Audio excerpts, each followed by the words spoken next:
systematic approach kasi or systematic, 'di ba, na draft. Somewhat ang nakakatalo dyan is yung mga lason na strategy or mga lason picks. And we could either expect that for both of these teams para sa laban na to. So sobrang ayaw malason. Tinanggal yung Hylos kasi may Paramis Hylos pa. Okay. Yung Falcons AP Bren. Again, red side, chip, automatic yan. Isa sa pinakamataas na priority pick ng Aurora dito is yung Edith. So Falcons AP Bren, they've definitely done their homework. Wala na yung Edith on the red side. But ang exchange dito is open lahat ng mga meta heroes like the Roger, sila Zaz, sila Juicin, and of course, yung mga tulad pa nila, Hayabusa. Grabe, respeto! Respeto kay Yue. Ang ina-expect ko nga dito, kahit yung Valentina pwedeng tanggalin, pero that is a huge respect na nga lang din sa Vexana ni Yue here. And looking at the win rate per side nila, Yeah. according to kung blue side or red side, ngayon medyo nagiging hati eh. Diba? Yeah. Aurora, Roger. Yeah, there you go. Automatic yan sa Aurora. Pag wala yung Edith, they go for the Roger. Can be flex still on the gold lane. Nakita natin ito na ginawa ni Demon Cat before. Kumuha sila ng Roger, tapos nag-second phase sila ng Ling.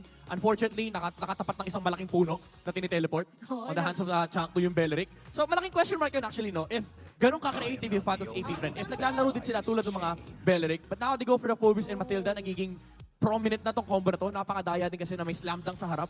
Tapos may referee sa likod. Parang, oh, awat na, lumabas ka na rito.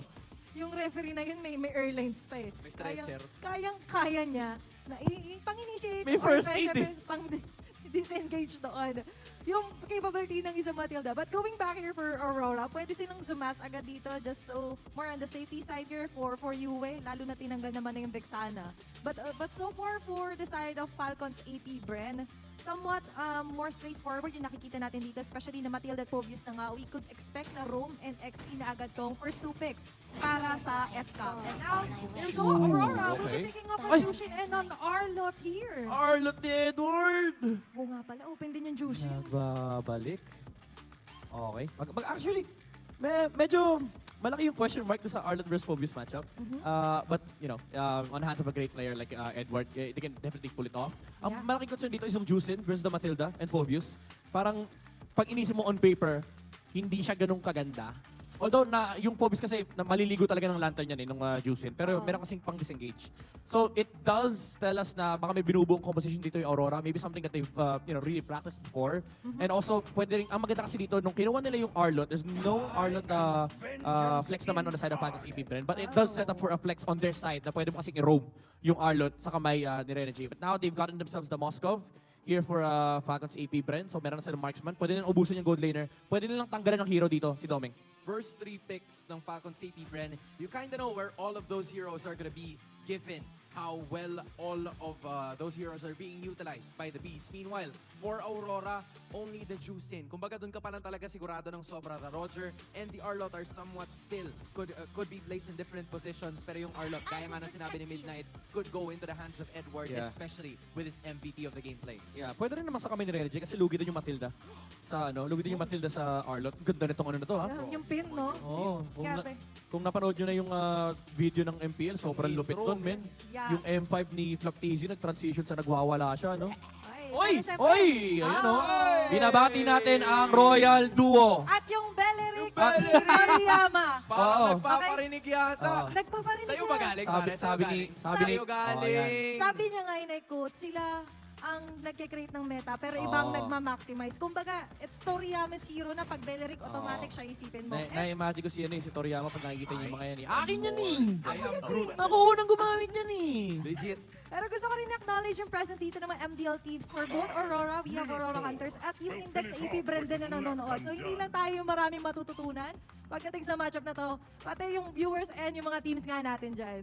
Sure yan. Pagkatapos itong match na to, may pila dyan sa labas. Automatic yan. Pero now, going to the second phase, I do love this Minotaur ban from Falcons AP Bren. Even though hindi naman na ganun karami yung Minotaur games ng Aurora, it's just so nice removing this hero if you have have Phoebus and Moskov. Kasi ang ginagawa niya is tatanggalin niya lahat ng poke damage niya. And also it's a good counter set against the compositions na binubuo ng yung compositions na nagre-revolve around Phoebus. So it's a good ban from Falcons AP Bren. Now Aurora, they are starting to remove some of the jungle bans against Kyle TZ. I think yung pwede mong isipin na lang dito is yung Ling, Hayabusa, and then quite possibly the Alpha.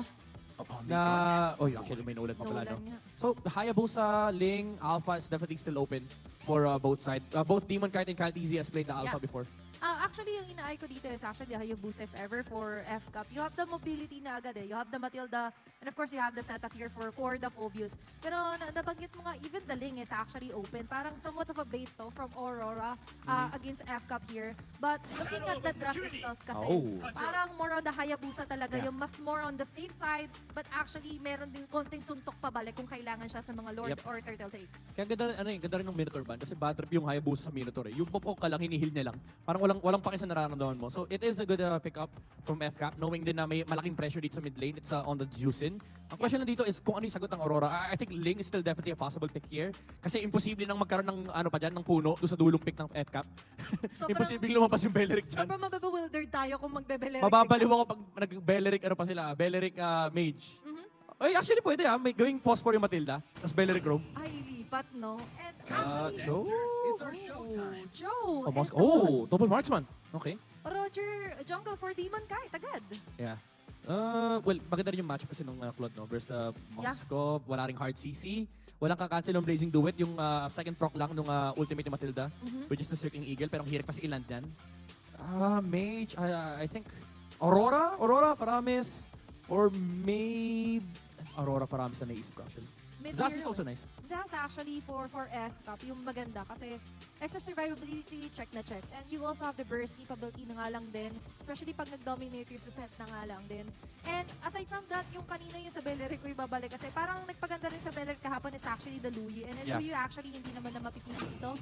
Kasi last phase na to for F-Cup and it's going to be a Paramis for a few. Grabe, binasics lang ng dalawang team. Gusto ko sana mag-chat kanina Brody. Parang doon na papunta, no? Pero parang sabi na hindi pa time. It's not yet time kasi sa September 19, pa natin officially. Tama naman. Baka pagkatapos nung September 19. Gagamitin Brody na. spam no? Makita na natin ang Brody. But again, going back to the lineup of both of these teams, we've seen some adjustments that they actually made, quite like less prioritizing yung junglers kasi yun yung nakita natin during the first meetups of these two teams na ngayon. It's gonna be the Hayabusa and it's gonna be Aurora selecting a hero as well para dito kay Demon Kite. That the only question that we have is, will it be Aurora finally getting revenge since season, 12 for Renegade, or will it be Falcon Savvy Brand repeating history? Casters, pasok. At malalaman na nga natin ang sagot sa tanong na yan pagpasok natin sa Land of Dawn. Welcome sa Game 1 of this Best of 3 series between Falcon Savvy Bren at pati na rin Aurora MLBB. Ano bang ma-expect natin muna sa early game ng dalawang koponan na to, men? Ako para sa akin, ang pagpapakita gilas ng Matilda at ng Paramis. Yan ang ating abang. Kasi may extended team fight na kakayahan yan. Pero ang gusto ko talagang tingnan dito, OG Rene J. Choto, pre. Oo, men. Yun din yung inaabangan ko, yung Rene J. Cho. At level 1 pa lang. Aray ko, ang sakit. Nananakit agad! Ay, si Owen. Pero masakit din yung mga normal hits si Owen dito. Medyo critical kagad ang buhay ng dalawang, yung Post 4 and Post 5 ng... Whoa! OG Rene J. With a show! First blood going to the hands of Aurora, pero agaran din itong maibabalik ng Falcon Savvy Bren. Flicker Bird para kay Rene J, pero grabing pagsisimula ng pacing yun. Alam na alam kung paano titingin. Oo. Para bang kumonekta sa audience, pre. Alam mo na yun eh. Pagka, siyempre, nandito na nga tayo sa Land of Dawn. Agaran na nag-burn ng flicker si Rene J at mukhang uulit pa ang Aurora dito in the mid lane. Bakit kaya si Few ang kanilang target in this game? Feeling ko ayaw talaga nila na, no? Kumbaga kasi kapag Paramis ka, medyo matapang kayo, no? Kasi may ano eh, alam mo makakasurvive ka, pero makakasurvive ba mga members din ng Team Aurora? Kasi pumasok na rin si Kyle at TZ. Hindi man naman niya nakukomit yung kanyang shadow kill. Habang dun sa may bandang ibaba, Edward and Flap, nagpapakiramdaman. Sila rin nagpa-vibe check din dito, pre. Oo, vibe check lang. First game pa lang naman. Tignan pa natin kung gaano kainit yung isa't isa. Pero look at this. Wala pa na nga tayo nakakitang first turtle of the game. Pero mukhang bumagal na ulit ang ating pacing ng larong ito. Unang bagong ay lumabas na at mukhang nauna sa pwesto ang Paramis. That means Falcon Savvy Bren has good control over that area. Pero agaran ding makakapasok si Rene J. Vision lang. Okay, level 4 na rin. Actually, itong si Flap, TZ, pero si Edward, pinaparamdam yung mga hampas yung kanyang final slash sa sakit. Pero dito si Joe with that Churbo. Pasok din si Kyle TZ. Meron pa si Shadow dito. Hindi tumama yung 1-2 punch. Mula dito kay Demon Kyle. Pero si Flap TZ, nagwawalan nagkakatalon na. Kaya lang si Edward at si Demon Kyle. Ako, pre-hit ata si Demon Kyle. Talon din with the Infernal Pursuit. Habang yung vengeance ay nagamit din. Sakto. Bitaw yung kanyang ultimate mula dito kay Pew at transition dun sa turtle. Palitan lamang ng ultimates ang naganap at magsisimula na nga ang ang turtle fight. At mukhang bibitawan ito ng Falcons AP Bren. Aurora naman ang sasalo. Edward, mukhang ipaparisad na rin niya muli ang pinakaulang pagong. First turtle pa lang, men. Bakit sinasayaw na agad natin? Alam mo naman yan ayan ang tradisyon. Yan ang tradisyon. Imagine mo, pinaliit na nga yung range ng mga turtle at saka lord no, para dun sa pupuntahan nila. Pero mamaya, na natin mag-usapan niya kasi pupuntahan din. May sipag ginawa dito si Rene J. At mga mga TC Turtle ay masisecure ng Falcons AP Bren. Napakagandang pagsipa ni Rene J doon kay Flap TZ. But then again, ang nakakuha ng turtle sa laban na yon ay Falcons AP Bren. At makikita nyo sa handcam ni Rene J kung paano nga ba sumipa ang mga mabibilis at pinagtutusok na naman sa ilalim ng tore. Ay, retribution yung nagamit. Pero ito ata ang pagbawi ni Kyle TC. Pinagsunod naman ng numbers dito ng side ng Aurora. Yung shadow kill at makamatay si Demon Kite. Kaya na si Edward ay makakatakas din. Binibit din ni Yue. Itong si Flap TZ. At isasama din si Pew. Pero hindi pa sapat yung damage. Grabe yung Agimat Gaming doon, men.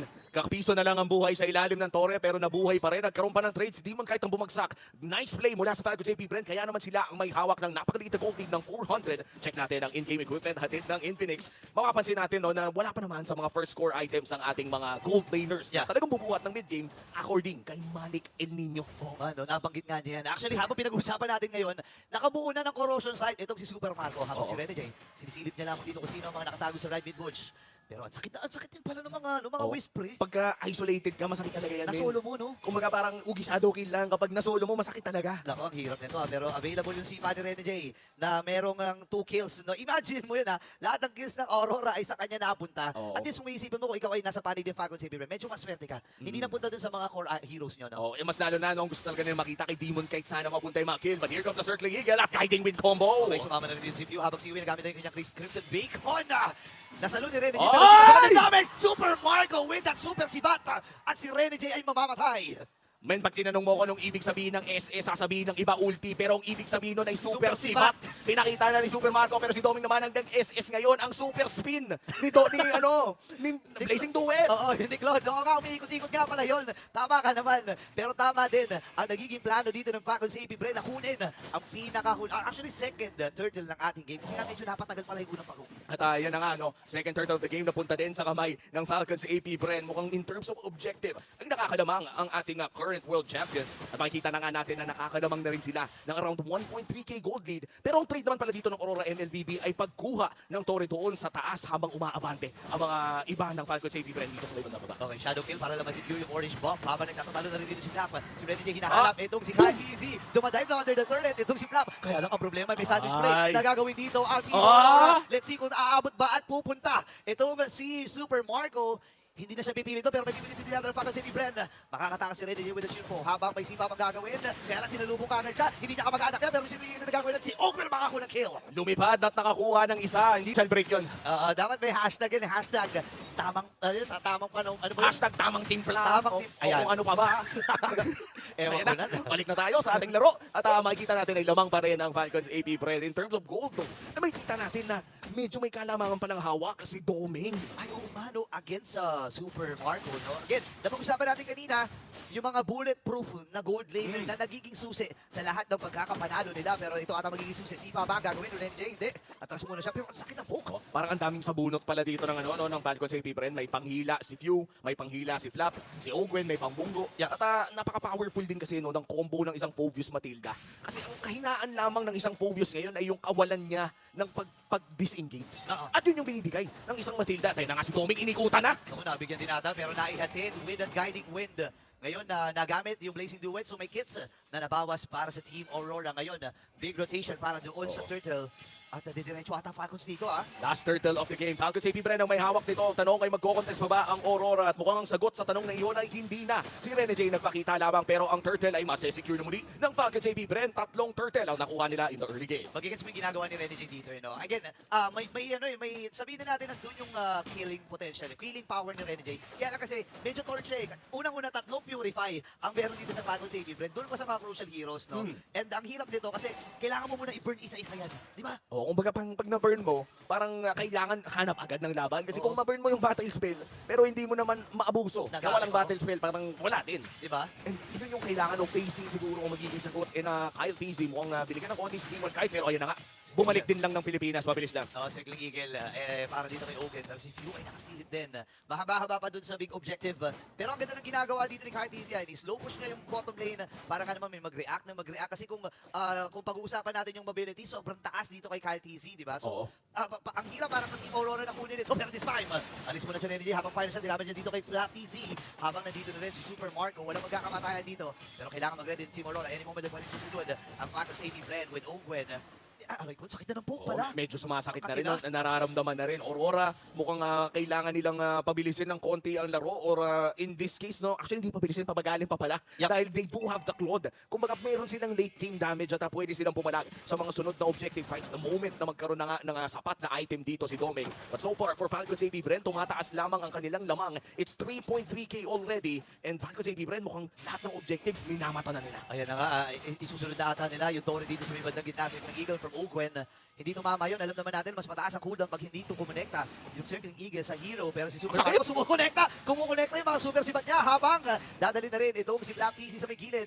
Dire-diretso ang mga minions sila. Hindi tumama yung mga pokes mula kay Demon Kite. Available na rin ang Wind of Nature para kay Domeng. So added survivability para sa kanya. Napakaganda niyang Wind of Nature. No? Usually nakikita natin ngayon ay Winter's Crown pero sabi niya hindi. Gusto ko ito. Gusto kong lumaban na Vengeance. Nagamit na rin para kay Flak TC at mukhang magdi-disengage ang Aurora. Lord, malapit na bumaba! Ay, tumama yung super sibat! Papapasok si Renny J. Kyle TC with that contribution. Ngayon mamamatindi si Renny J. Dalawa na kagad ang tumutulong ba para sa side ng Team Aurora. Sino magiging next? Gamit na rin. Yung- Pansakit ng poke. Nahatakpa si Demon Kite. 3-man down para sa side ng Aurora. Napakagandang team fighting mula Wow. sa Falcons AP Bren. Bukod sa Lord na nasecure nila, ay nakasecure pa sila ng 3 kills at yung super sibat ni Super Mario. Umabot pa doon. Pauwi na si Yue, nakalabit pa. Akala niya tapos na pero may ano daw, step carry for 3 from downtown play mula kay Super Marco. Ang ganda ng pasok ni Renny J. Oo. Pero kasi masyadong malayo si Demon Kite eh. Oh. Ayun no, nahanap naman na pala, na-knock up naman niya yung jungler pero malayo lang Sayang. talaga ang kakampi at some point, makikita talaga natin na mas naging solid yung formation ng side ng Falcons AP Bren doon at itutuloy na nga nila ang pag-push dito sa may bandang itaas. Renny J, umaamba, naghahanap ng posibleng angulo at nare-respetuhin ito ng Falcons AP Bren. Okay, hindi nila napansin yung bulletproof na si Super Marco ay nakabasag na rin ng Torre dun sa may bandang ibaba. Available na yung Wind of Nature para sa kanya.